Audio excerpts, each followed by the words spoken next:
उसके बाद हम देखें जरार पुल पैरवला में सैलाब से संगीन हालात, लोग हुकूमती अमदाद के मुंतज़िर, प्राइवेट कश्तियों की लूटमार, मुतासिरीन जान बचाने के लिए पैसे देने पर मजबूर, एक चक्कर का रेट 40,000 से 1 लाख कर दिया गया। पहले हम डूबे पड़े हैं, हम पर मजीद जुल्म किया जा रहा है। मुतासिरीन जंग न्यूज़ की खबर ये जरारपुर के अंदर के सैलाब के संगीन हालात उधर मौजूद हैं, लोग हुकूमती अमदाद के मुंतज़िर हैं, लेकिन प्राइवेट कश्तियाँ एक चक्कर के लिए उनसे 40,000 रुपया ले रही है, एक चक्कर के लिए 1 लाख कर दिए। 40 एक चक्कर का रेट 40,000 से 1 लाख का कर दिया गया है। एक चक्कर कि आपको अगर हम सेब मुकाम के ऊपर उतारेंगे तो आपको हमें 40,000 से 1 लाख रुपया हमें देना पड़ेगा अपनी कश्ती के ऊपर बिठाने के लिए। पहले हम डूबे पड़े हैं, हम पर मजीद जुल्म किया जा रहा है। मुतासिरीन जंग न्यूज़ की खबर ये हो रहा है पंजाब के अंदर फ्लड के अंदर के लोग मुसीबत के अंदर हैं और उनको प्राइवेट कश्तियाँ इस्तेमाल करके उनसे 40,000 रुपया 1 लाख रुपया निकलवाया जा रहा है और फिर उनको सेब मुकाम के ऊपर मुंतकिल किया जा रहा है। ये पाकिस्तान के हालात हैं। आतिफ खान अली अमीन गंडापुर को अगर कोई मजबूरी है तो इन्हें आकर इमरान खान को बतानी चाहिए। ये बात हकीकत है कि अगर अली अमीन गंडापुर को कोई मसला है, कोई मजबूरी है, अगर वो काम नहीं कर सकते तो उनको आके इमरान खान से मिल के बताना चाहिए कि मेरी ये मजबूरी है, मैं ये काम नहीं कर सकता, तो फिर इमरान खान आपको आके से डिस्कस करेंगे। ये बात हकीकत है। आतिफ खान ने सही बात की है कि अगर अली अमीन गंडापुर को कोई मजबूरी या कोई मसला है जाके इमरान खान के साथ डिस्कस करें, बैठे उनको बताएं कि मेरे साथ ये मसला है, मैं आपके साथ आपकी बात के ऊपर रिएक्ट नहीं कर सकता। तैयब बलोच का बेस्टर गौर के सामने शिकवा, मुझे संगीन नटाइज की धमकी दी जा रही है। मैं अजर तमाम के लिए अलीमा आपा के पास जा रहा था कि आप कोई कमेंट कर देंगी तो मेरी जान खुलासी हो जाएगी। तैयब बलोच, तुमने जो हरकत की है अब तुम्हारी जान नहीं बख्शी जाएगी। तुमने जो गलीज हरकतें अलीमा खान के साथ, इमरान खान की बहनों के साथ और इमरान खान के साथ की हैं उसके ऊपर तुम्हें माफ़ी मांगनी पड़ेगी। अगर तुम माफ़ी नहीं मांगोगे तो तुम्हें संगीन नताइज का सामना करना पड़ेगा। उसके बाद अगर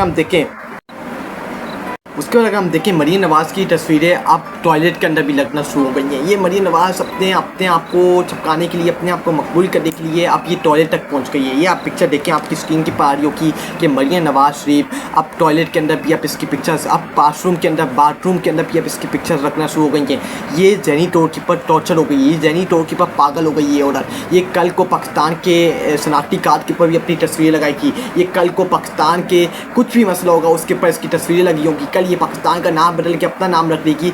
ये बंदी, ये कहा जाता है कि ये हमारे मुल्क की वज़ीर आज़म आने वाले वक्तों में वज़ीर आज़म बनी की। खुदा का वास्ता है हमारे मुल्क को माफ़ कर दो। तुमने हमारे मुल्क को जो तुमने पंजाब का असर नसर कर दिया। अगर कोरोना के अंदर तुम बैठी होती तो कोरोना के अंदर जो पाकिस्तानियों का असर नसर होता, पंजाब की आवाम का असर नसर होता, वो सबके सामने खुल के सामने आ जाता। तुम्हारी असलियत खुल के सामने आ जाती जो तुम कोरोना के अंदर आवाम के साथ करती। उसके बाद अगर हम देखें पीटीआई की लीडर्स ने कोर कमेटियों से इस्तीफ़ा दे दिया इमरान खान के हुक्म से, जिसके अंदर आमिर डोकर आते हैं, फैसल जावेद आते हैं, मिर्ज़ा अफरीदी आते हैं। इन्होंने सेनेट की कमेटियों से इस्तीफ़ा दे दिया इमरान खान के हुक्म के ऊपर। उसके मटी उलझ जहाँ सुप्रीम कोर्ट ने फैसला किया है कि सरकारी कर्ज पर इन जज का कफन दफन भी होगा। मैं समझता हूँ कि सरकारी कर्ज पर कफन दफन लावारिस लाशों का होना चाहिए, यानी इनके वारिस हैं। ये सुप्रीम कोर्ट के जज की हैसियत से ज़्यादा 15-16 लाख तनख्वाहें लेते रहे हैं और पेंशन में भी। ये मटीउल्लाह जान ने बात की कि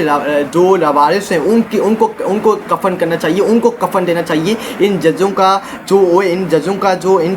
का लावारिस लाशों का वो है कि इनकी मदद करने वाला है, इनको कोई दफनाने वाला है, लेकिन वो जो लावारिस लोग हैं उनकी मदद की जाए, उनको कफन दिया जाए और उनको कफन देना हर हाल में लाजमी है। उसके बाद आमिर डोकर ने जो मिज़ार अफरीदी को उनको धमकियाँ दी हैं, आमिर डोकर ने उसके पर आमिर मीर ने इसके पर रिएक्शन दिया। इस किस्म के जज साहबान पूरे सिस्टम के लिए नफरत बढ़ा रहे हैं। नौजवानों में बढ़ते हुए गुस्से और बेचैनी की वजह से इस किस्म के ताकतवर लोग हैं जिन्होंने अपनी पकड़ पर बड़ा नाज है। ये अल्लाह की पकड़ नहीं डरते और नेपाल से और नेपाल से भी सबक नहीं सीखते। आमिर मीर ने एक पैगाम जारी किया सोशल मीडिया के ऊपर, एक्स के ऊपर, अपने एक्स अकाउंट के ऊपर कि इस किस्म के जज साहबान पूरे सिस्टम के लिए नफरत बढ़ा रहे हैं। नौजवान में बढ़ते हुए गुस्से और बेचैनी की वजह से इस किस्म की ताकतवर लोग में जिन्होंने अपनी पकड़ पर बड़ा नाज है, ये अपनी पकड़ अपने आप को बड़ा उछल के दिखाते हैं कि हम लोग बहुत बड़े हैं। ये अल्लाह की पकड़ से भी नहीं डरते और नेपाल से भी नहीं सीखते। तो नेपाल के अंदर हुआ है उससे भी ये सबक नहीं सीखते कि नेपाल के अंदर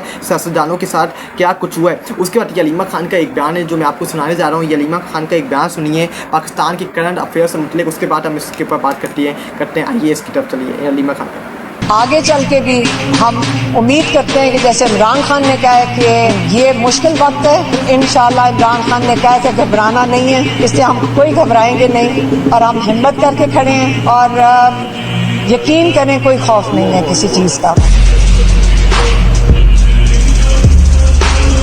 ये आपने सुना यलीमा खान ने क्या कहा है कि हमें किसी चीज़ का खौफ नहीं है। इमरान खान ने भी एक ही बात की है कि आपने घबराना नहीं है और हम घबराते नहीं है और हम घबराएंगे नहीं। हम मुकाबला करेंगे जुल्म ज़बर का, जो हमारे ऊपर जुल्म ज़बर करेगा हम उसका आज में मुकाबला करेंगे, लेकिन हम पीछे हटने वाले नहीं हैं। हम किसी की गुलामी यजीदियत फ़रोनियत कबूल नहीं करेंगे हरगिज़। उसके बाद इमरान खान वो बंदा है जिसने क्लाइमेट चेंज के लिए सबसे ज़्यादा आवाज़ बुलंद की है कि पाकिस्तान के अंदर क्लाइमेट चेंज होनी चाहिए, पाकिस्तान के अंदर दरख्त लगने चाहिए। इमरान खान ने अपनी हुकूमत के अंदर 30 बिलियन ट्री का मनसूबा तैयार किया था और ट्रीज लगाने का मनसूबा तैयार करके डैम्स के ऊपर काम किया था कि हमने डैम्स बनाने, हमने ट्रीज लगाने अपने पूरे पाकिस्तान के अंदर कि हम फ्लड से मुकाबला कर पाएँ। इमरान खान वो बंदा है जिसने अपनी हुकूमत के अंदर फ्लड से निमट